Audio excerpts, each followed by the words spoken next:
The Lincoln Spring Sales event is on now, and there's never been a better time to experience the feeling of driving a Lincoln. Pictures, sunlight through the available panoramic vista roof, music, weather, and maps on the 48-inch panoramic display, and a drive so smooth that inspiration rides up front.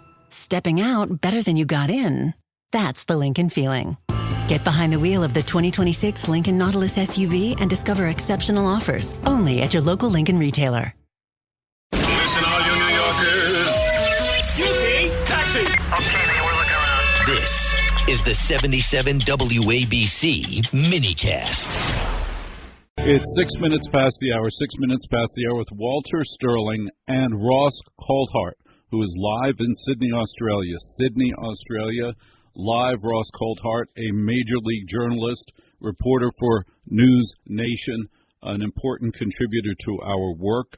And Ross has broken some very important stories. And at the moment, one of the most amazing, astonishing stories is there have been 11 people with ties to America's space or nuclear secrets who have died mysteriously, vanished in recent weeks, putting the U.S. national security experts on edge.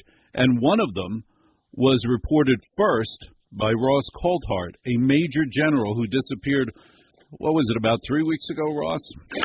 It's 47 days now, Walter. And how old was he, and what was his name?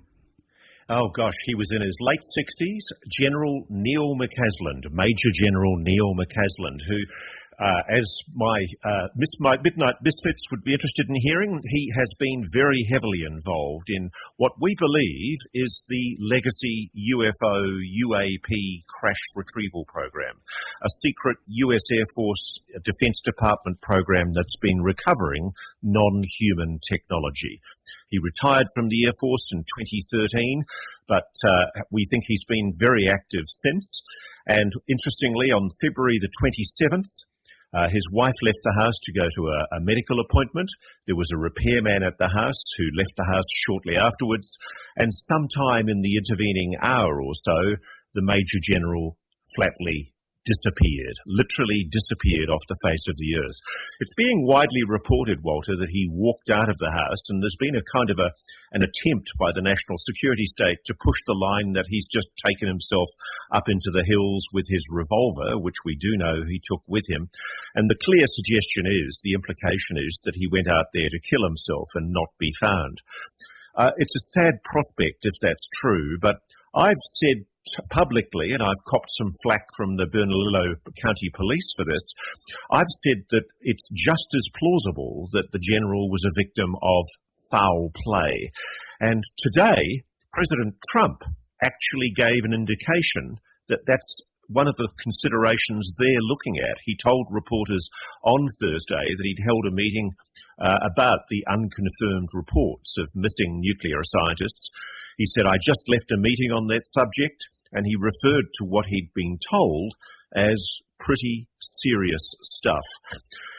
There's been quite a wide range of names that have been given in the course of all of this, but there are probably 3 or 4 people who I strongly suspect were very closely linked to McCasland. There's a widely repeated list of 10 scientists or defense-linked personnel who are said to have died or disappeared between 2023 and 2026. And the White House, of course, is now pledged to look into these reports. But I have to caution, there is no publicly established evidence that the cases are connected.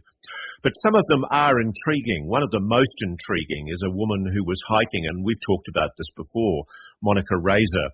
She's probably the strongest possible professional connection to McCasland. She was on a hike in California in the Angeles Mountains in June 2025. She's had somebody in front of her, literally 30 feet away, Walter. They saw her, they turned around, clocked her, she waved to say she was fine. A few meters on, they turned around, and she had literally disappeared at 9:10 in the morning near a parking area on the Angeles Highway. She remains missing, and what's interesting about her is she is the former director of materials processing at NASA's Jet Propulsion Laboratory. And some of her incredible work, she was a very brilliant scientist. She developed an alloy called Mondelloy, which is the only reason why America is able to fly its own rockets into space, not Russian rockets. And there's a whole series of other names in what we're now calling a cluster. I don't necessarily think all of them are linked. I do think the Monica Razor case deserves examination, and I do think General Neil McCaslin's case, despite what police say, I do think it's time to start talking about the likelihood of foul play. Somebody didn't want him there. The Major General's wife, McCaslin's wife, said if he left and he did not want to be found or has not been found, it's because he didn't want to be found.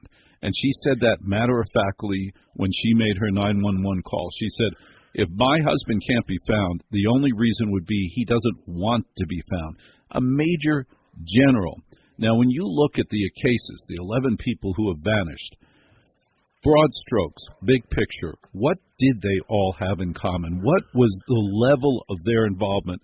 It's one thing to say somebody was maybe visited Area 51 once, but these seem to be at a much different level. Yeah, well, the ones that I do think are linked are all linked into what I believe is space research, aerospace research, rockets, high aerospace technology, Monica Razor being a very good example. There's also a guy called Anthony Chavez who went missing from Los Alamos Nuclear Laboratories, and he was an employee of the National Laboratory at Los Alamos. His role there isn't clear. But what's interesting is there's him, there's another woman, Melissa Cassius, who's disappeared, and she was an administrative worker at Los Alamos National Laboratory. So they weren't scientists. There's also another name, Stephen Garcia. He's been missing from Albuquerque since August last year. And I don't know exactly where he worked, but the commentary in the media is that he apparently was tied to the National Security Campus in Albuquerque. There's a lot of speculation and not a lot of fire. Another one is a guy called Michael Hicks, who was a Jet Propulsion Laboratory NASA researcher who was focused on asteroid and comet science. And he died in July 30th, 2023 at the age of 59. And it's being treated as suspicious, but the cause of death has never been revealed. Basically, a lot of these people worked in national security. A lot of these people, almost all of these people, had top secret clearances, and all of them appear to have been linked with either nuclear or high-level aerospace science research. Ross Coulthart in Sydney, Australia, live with Walter Sterling on the other side of midnight. It's interesting that the President of the United States suggested that the White House, his area of expertise, would be exploring to determine what happened. And that leads me to suspect that, let's say, quote, the government made these people disappear or disappear.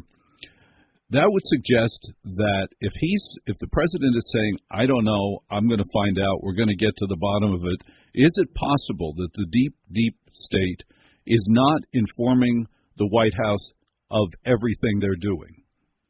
Oh, I think that's absolutely certain, Walter. I mean, as you know, I've spent the last 8 years investigating allegations that the United States, or sections of the military, the intelligence community, and private military contractors have been keeping secret, illegally, from Congress, a huge multi-billion, possibly trillions of dollars program involving the retrieval of non-human technology.